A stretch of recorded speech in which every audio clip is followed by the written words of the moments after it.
Саламатсыздар, урматтуу Чалкан медиа каналынын көрөрмандары, өлкөбүздө алынган акыркы сааттагы жаңылыктар менен сиздерди кайрадан тааныштырабыз. Биздин каналыбызга катталып, ой пикирлериңиздер менен бөлүшүңүздөр. Көчмөндөр оюндары. Кыргызстандык көкбөрүчүлөр финалда Казакстанды 14 эсебинде жеңди. Астанада өтүп жаткан дүйнөлүк көчмөндөр оюндарында көкбөр боюнча мелдештин финалында Кыргызстандын курамасы жеңишке жетти. Финалда кыргызстандык улакчылар Казакстандын командасы менен кезгелди. Алар атаандашын 14 эсебинде утуп жеңүүчү болду. Урматтуу Москвадагы мекендештер, Кыргызстанга жүк салууну каалап, бирок кимден жиберүүнү ойлонуп жаткан болсоңуз, биз сиздерге ишенимдүү ишкерди сунуштайбыз. Бул ишкердин аты жөнү Зайырбек Маматкаримов. 12 жылдан бери иш алып барган командасы сиздин аманатка кыянатты кылышпайт. Кыргызстанга салган жүгүңүздү күндүн аптабына же кыштын ызгаарына калтырбастан атайын жүк сактоочу кампасы Бишкек шаары Профсоюз көчөсү 38/1 дарегинде жайгашкан. Жүктү Москванын бардык жеринен өздөрү алып кетет. Алган жүктү Кыргызстандын 7 дубанына жеткирүүнү да кепилдешет. Кыргызстанга жумасына 2 машина жиберилет. Жүк баасы көлөмүнө жараша 500 рубльдан өйдө баланат. Дареги Нижегородское метросу, Перовское шоссе 9, строение 7. Байланыш номерлери +7 926 788 70 70. +7 929 624 63 64. УКМКнын Ленин райондук бөлүмүнүн жаңы имараты ачылды. Бүгүн Улуттук коопсуздук мамлекеттик комитетинин Бишкек шаардык башкы башкармалыгынын Ленин райондук бөлүмүнүн жаңы имараты ачылды. Атайын кызматтан билдиришкенде имараттын ачылышына министрлер кабинетинин төрагасынын орун басары, УКМКнын төрагасы Камчыбек Ташиев, ардагерлер жана башкармалыктын өздүк курамы катышты. Белгиленгендей жаңы имарат толугу менен заманбап техникалар менен жабдылып, аскер кызматкерлеринин улуттук коопсуздуктун кызыкчылыгында жемиштүү иштеши үчүн бардык шарттар түзүлгөн. Камчыбек Ташиев башкы башкармалыктын кызматкерлерин куттуктап, республиканын жетекчилиги тарабынан мындан ары да мамлекеттин көз карандысыздыгы, аймактык бүтүндүгү, улуттар аралык биримдиги жана ынтымак үчүн күрөштүн алдыңкы катарында турган ата мекендик атайын кызматтардын материалдык техникалык базасын жакшыртуу боюнча чаралар көрүлөөрүн белгиледи. Ошондой эле ал улуттук коопсуздук органдары мындан ары да ата мекендик кызыкчылыгы үчүн жан дили менен кызмат кылып, республиканын жетекчилигинин уюшкан кылмыштуулукка жана коррупцияга каршы күрөшүү боюнча ички саясий курсун сапаттуу ишке ашырууну камсыздай турганын белгиледи.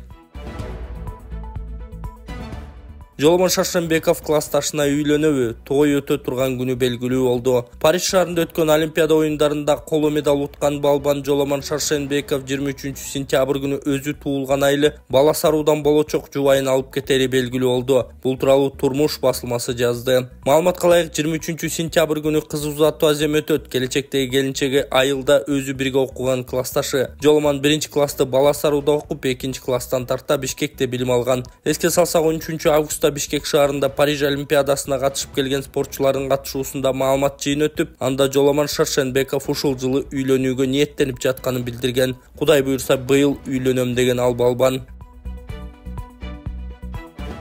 Бишкекте лифттерди модернизациялоо иштери улантылууда. Бишкек шаар лифт муниципалдык ишканасы борбордогу көп кабаттуу үйлөрдөгү лифттердин абалын жакшыртуу боюнча активдүү иш алып барууда. Муниципалитеттен билдиришкенде иштөө мөөнөтү 25 жылдан ашкан лифт жабдуулардын алмаштырууга багытталган модернизациялоо программасынын алкагында Тынчтык проспектиси 29 дарегиндеги үйдө жаңы лифт орнотуу иштери жүрүп жатат. Бул үйдүн имараттарынын биринде лифт толугу менен алмаштырылып пайдаланууга берилген. Эми анын жашоочулары заманбап жана коопсуз жабдууларды колдоно алышат. Башка корпуста жаңы лифт орнотуу иштери улантылууда. Жакын арада бул көп батирлүү үйдү модернизациялоону аяктоого мүмкүндүк берет деп айтылат маалыматта.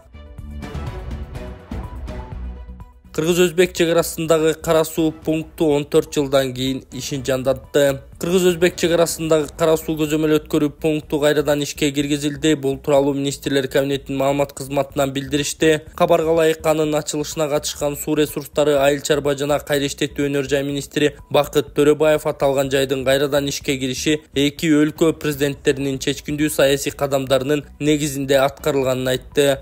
Буга чейин көп убакыт кезекте туруп достук пункту аркылуу өтүп келген Кыргызстандын жана Өзбекстандын жарандарынын бир бөлүгүнө Кара суу өткөрүү пункту аркылуу өтүүгө шарт түзүлөт. Өлкөлөр ортосундагы кызматташтыкты өнүктүрүүнүн негизги багыттарынын бири бул эл аралык өткөрүү пунктуларынын ишин жандандыруу жана жарандардын мамлекеттик чек ара аркылуу өтүүсү үчүн жагымдуу шарттарды түзүү. Биздин көзөмөл өткөрүү пунктун ачып жаткан бүгүнкү аракеттерибиз эки мамлекеттин ортосундагы экономикалык, социалдык, маданий байланыштарды тереңдетүүгө жана туристтик агымдарды кеңейтүүгө багытталган маанилүү кадамдардын бири болуп саналат, деди Төрөбаев. Белгилей кетсек, Ош жана Анжиан облусунда жайгашкан Кара суу өткөрүү пункту 14 жылдан кийин ишин жандантууда.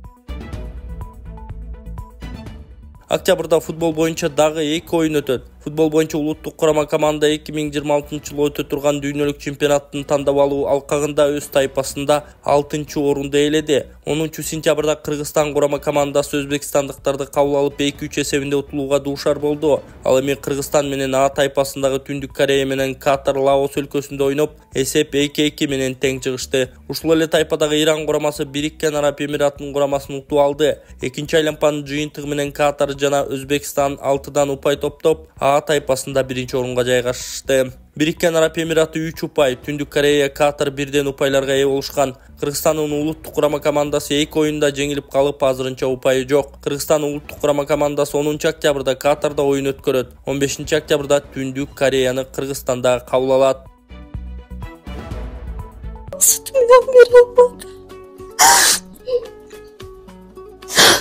Дастан Жумабеков Жогорку Кеңештин депутаты быйыл чөп жакшы өсүп, малы барларга жеңил болду. Дастан Артисбекович, жайкы эс алуу учурунда эл менен көп жолу жолугушууларды өткөргөн чыгарсыз. Шайлоочуларыңыз кандай көйгөйлөрдү айтышты? Быйыл суга суу кенен болду. Дыйкандарыбыз жер иштетип, төө бурчак, картошка, калемпир өстүрүү менен алектенип, жайы менен талаада жүрүштү. Төө бурчактын баасы жогору болсо экен деп азыр Кудайдан тилеп отурушат. Элдин үмүтү ошону менен жан багып келатышат да. Балдарын окутушат. Сентябрь айы толугу менен түшүм жыйналат. Жыл жаанчыл болгонунан быйыл чөп жакшы өсүп, мал барларга жеңил болду. Ал эми беде эгип, чөп саткандар арзан кетти деп бир аз ичи ачышып калышты. Эң негизгиси көйгөй маселе суу самыр талас тараз жолунун 4-фазасы башталышы керек эле. Планга кирип Жогорку Кеңештен бекитип бергенбиз. Бирок жолдун курулушу эмнегедир кечигип, ошону эл көп суранды. 100 чакырымдан бир аз узунураак жол Талаш шаарына келип токтогон. Андан тышкары ички жолдор бар. Нылды Покровка жолу асфальтталышы керек эле. Иш жүрүп жатат, бирок өтө жай. Ошол боюнча да көп кайрылуулар түштү. Жаңы мектеп бала бакчаларга салынып жатат, бирок дагы салына тургандары бар, ошону да суранышты. Таластан Ташкентке жол салуу маселеси көптөн бери айтылып келатат. Ал ишке ашчу долбоорбу? Салсак болот, бул чоң каражатты талап кылчу өтө ири долбоор. Аны 2018-жылы бир караганбыз. Туташ уусу деп коет. Эгер кошуна Өзбекстан менен келишим түзүп, жол салынчу болсо, Таластан Ташкентке 150 эле чакырымда кирип барабыз.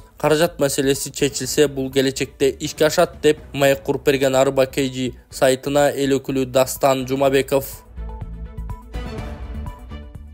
Көчмөндөр оюндары Казакстандын командасы Көкпар финалында жеңүүчү деп табылды. Дүйнөлүк көчмөндөр оюндарынын алкагында өткөн Көкпардын финалы Казакстандын курама командасынын жеңиши менен аяктады. Негизи убакыт 4-4 эсеби менен аяктап, жеңүүчү кошумча убакытта аныкталды. Көкпардын эрежеси боюнча кошумча 10 мүнөт берилип, кайсы команда улакты озунуп алса, ошол жеңүүчү деп табылат. Натыйжада 5-улакты казак спортчулары салып кетти. Анткени менен социалдык тармактарда оюнду тейлеген калыс Казакстан Көкпар командасынын 5-оюнчусундай аракет кылган жазышууда. Анын бир командага ачык жан тартып жатканы эки тарапты тең күйөрмандарын иренжиткен. Владимир Путин Акылбек Жапаровду достук ордени менен сыйлады. Министрлер кабинетинин төрагасы Акылбек Жапаров Россия президенти Владимир Путиндин жарлыгынын негизинде достук ордени менен сыйланды. Мамлекеттик сыйлык өкмөт башчыга Ысыккөлгө өтүп жаткан 6-чы Кыргыз-Россия экономикалык форумунда тапшырылды. Бул сыйлык ал Россия менен Кыргызстандын ортосундагы достук байланыштарды чыңдоодогу, стратегиялык өнүктүштүктү жана союздаштык мамилелерди өнүктүрүүдөгү сиңирген эмгек үчүн тагынган. Орденди Жапаровка Россия өкмөтүнүн төрагасынын орун басары Алексей Аверчук такты. Бул өтө жагымдуу милдет. Россия Федерациясынын президентинин атынан Россия менен Кыргызстан элдеринин ортосундагы достукту бекемдөө үчүн биз ойлогондон да көп иштерди жасап жаткан Акылбек Жапаровка мындай сыйлыкты тапшырууда жагымдуу болуп жатат, деди Аверчук. Ал эки тараптын алакасына жана анын келечегине да токтолду. Бул аянтчада кесиптештерибиз көрсөтүп жаткан Кыргызстандын экономикасынын ар кыл тармактарында жаралган ийгиликтер биздин жалпы жетишкендиктерибиз. Кыргызстандын андагы ишканалардын ийгилигине, алардын заманбап болуп жана улам бир тарабынан жакшыртып, өндүрүштө продукциялардын агымын кеңейтип, Евразиялык экономикалык биримдик берген артыкчылыктан пайдаланып экспортко чыгып жатканына кубанабыз, деди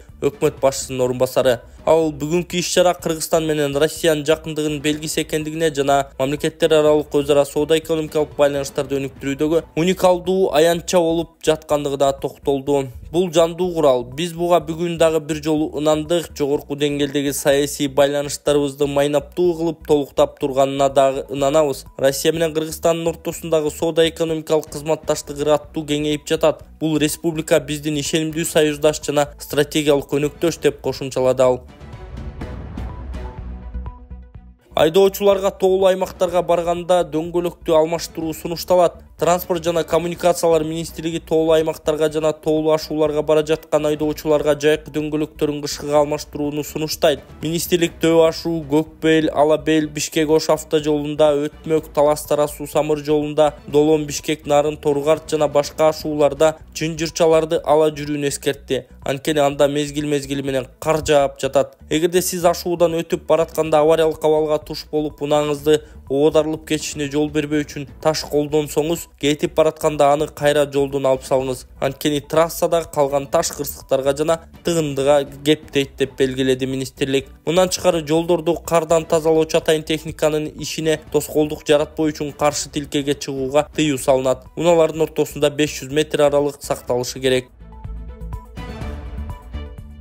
Кыргызстан менен Орусиянын президенттери сооданын 5 миллиард долларга жеткирүүнү тапшырды. Кыргызстан менен Россиянын президенттери жылдык соода жүгүртүүнү 5 миллиард долларга жеткирүү тапшырмасын коюшту. Бул тууралуу 6-чы Кыргыз-Россия экономикалык форумунда министрлик кабинетинин төрагасы Акылбек Жапаров билдирди. Анын айтымында 2023-жылы Кыргызстан менен Россиянын ортосундагы соода 3 миллиард доллардан ашкан. Ошентсе да биздин жетекчилер алдыбызга амбициялуу милдетти коюшту. Тагыраак алар бул көрсөткүчтү 5 миллиард долларга жеткирүүнү тапшырышты, деди Жапаров. Ал белгилегенде бул максатка төмөнкү чаралар аркылуу жетүүгө болот. Жаңы рыноктарды ача турган жана бизнеске болгон тоскоолдуктарды азайтуучу электрондук коммерцияны өнүктүрүү, ишкерлер үчүн чыгымдарды кыскартуу бул бизнестин майнаптуулугун арттырат. Экспортчуларды колдоо үчүн жаңы финансылык инструменттерди киргизүү, кошумча наркты жана жаңы жумуш орундарын түзүү үчүн өнөр жай кооперациясы керек. Товарлардын эркин өтүүсүн камсыз кылуу үчүн ЭЭП өлкөлөрүнүн чек араларындагы тоскоолдуктарды жоюу зарыл. Кыргызстандын демилгеси менен биздин өлкөлөрдү Өзбекстан жана Түркмөнстан аркылуу Каспий деңизиндеги паромдук каттамдар менен байланыштырган жаңы